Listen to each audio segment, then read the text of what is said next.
ცნობარი კითხვის ბოლომდე გამოვა.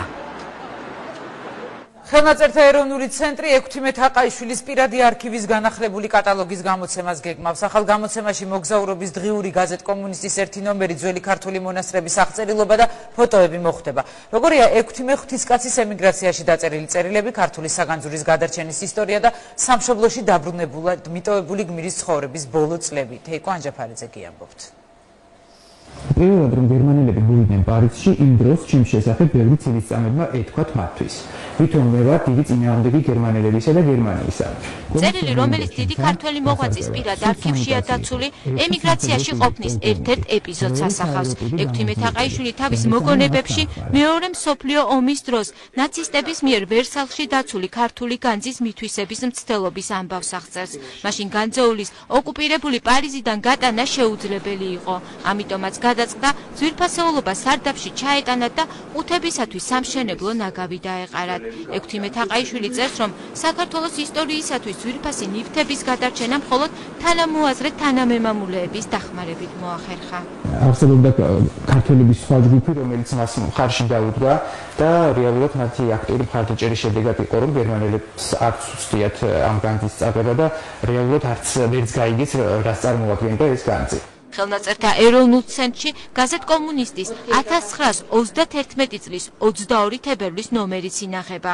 გაზეთმა საქართველოს მძარცველ მენშევიკებს ვრცელი სტატია მიუძღვნა. მთავარი ბოროტმოქმედი ექვთიმე თაყაიშვილია. იმ დროს, როცა სტატია იწერებოდა, წითლებისათვის დამნაშავე თაყაიშვილი ემიგრაციაში შიმშილით კვდებოდა. არქივში ამერიკიდან გამოგზავნილი წერილიც ინახება. ქართველ ემიგრანტს საგანძურის ნაწილის გაყიდვას თავაზობენ. მაშინ ემიგრანტის ერთადერთი მარჩენალი თხა იყო, მაგრამ 39 ყუთისგან შემდგარი საგანძურიდან არაფერი მოუკლია. ადამიანს რომელსაც შეეძლო ერთი ნივთის გაყიდვით და მას რაღაც მომენტში ამ ნივთებზე სრული უფლება ჰქონდა, რომ გაეყიდა მთელი ცხოვრება, ასე ვთქვათ, ერთი ნივთი. აი მთელი ცხოვრების, იმ დარჩენილი ცხოვრების განმავლობაში მოხუცებულობა სრულად უზრუნველად გაატარებდა. როდესაც ის აქ ჩამოიყვანეს, კოსტუმი არ ჰქონდა, რომ წამოსულიყო. ესე იგი, იკავებდაო თავს, ვინც წავიდა ჩმის ჩამოსაყვანა, რაღაცაზე იყო შეწუხებული იყო და რა არის ბატონო ექვთიმეო და აი შიშველი ვერ წავდგებიო ჩემი ხალხის წინაშე გვასწავლის, რომ რა შეიძლება ადამიანმა დაითმინოს, თუ მას ძალიან უყვარს თავისი ქვეყანა და თავისი სამშობლო.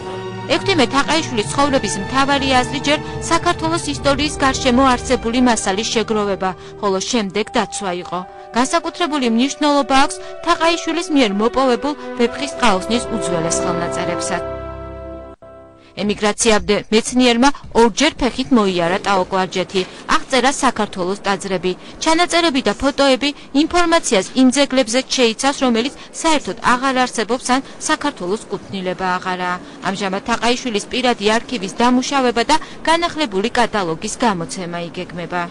ხელნაწერებისა და ისტორიული დოკუმენტების გარდა ჩვენი კოლექციის საკმაოდ მნიშვნელოვანი ნაწილია პირადი არქივები. დაახლოებით 200-მდე პირადი არქივია მე-19-20 საუკუნის მოღვაწეებისა ჩვენთან დაცული. და ძველი პერიოდის მასალებისგან განსხვავებით ეს გაცილებით უფრო მრავალფეროვანია, თავისი ვთქვათ აქვს ისეთი უპირატესობები მეცნიერებისათვის, რაც ვთქვათ ძველ მასალას არ აქვს, რაც ძველი პერიოდიდან ჩვენ არ შემოგჩა, ისეთი მასალებია სწორედ დაცული ამ პირად არქივებში. თბილისში ექვთიმე თაყაიშვილის უკანასკნელ საცხოვრებელ ადგილას დღეს მუზეუმია გახსნილი. მუზეუმში ყველაზე ხშირად მასწავლებლები ღია გაკვეთილს ატარებენ. ბავშვებს უყვებიან, რომ ამ კედლებში სამშობლოში დაბრუნებულმა ექვთიმე ღვთისკაცმა და საქართველოს მეჭურჭლეთ უხუცესმა ცხოვრების ბოლო წლები უკიდურეს გაჭირვებასა და მარტოობაში გაატარა.